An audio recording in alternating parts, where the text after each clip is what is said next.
Aujourd'hui, je vais vous apprendre à faire les œufs de 100 ans. Tout le monde dit que c'est dégueulasse, alors que c'est trop bon. C'est juste de l'or dans les mains. Je vais vous montrer comment les faire. Ça s'achète en paquet de 6 et en général j'en mets 2 par plat, donc ça fait 3 repas. On va commencer par écailler 2 œufs de 100 ans et en parallèle je vais répondre aux questions que mes amis me posent souvent. Qu'est-ce que c'est? Pourquoi est-ce que c'est noir? Est-ce que l'œuf a vraiment 100 ans? Démystifions tout ça. Avant ça, je découpe un peu de cébette et de la coriandre pour parfumer le plat.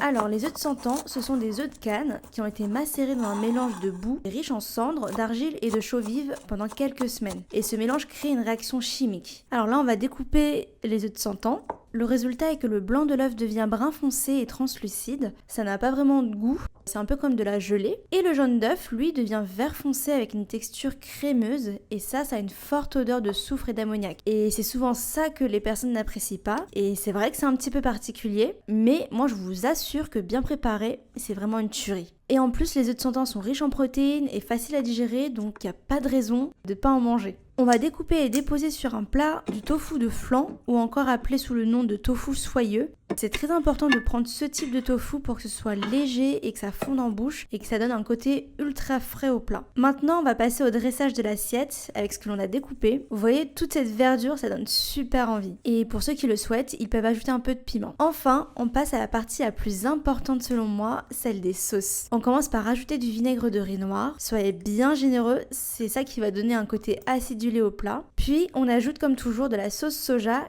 et on termine avec un petit filet d'huile de sésame. Et voilà, le plat est prêt. Vous savez enfin comment manger correctement des œufs de 100 ans. C'est l'heure de la dégustation.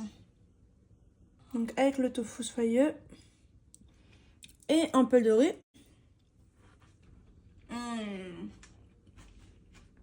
C'est frais, c'est super bon. C'est bien onctueux, tout ce qu'on adore. À toi de le tester si tu oses. Bye!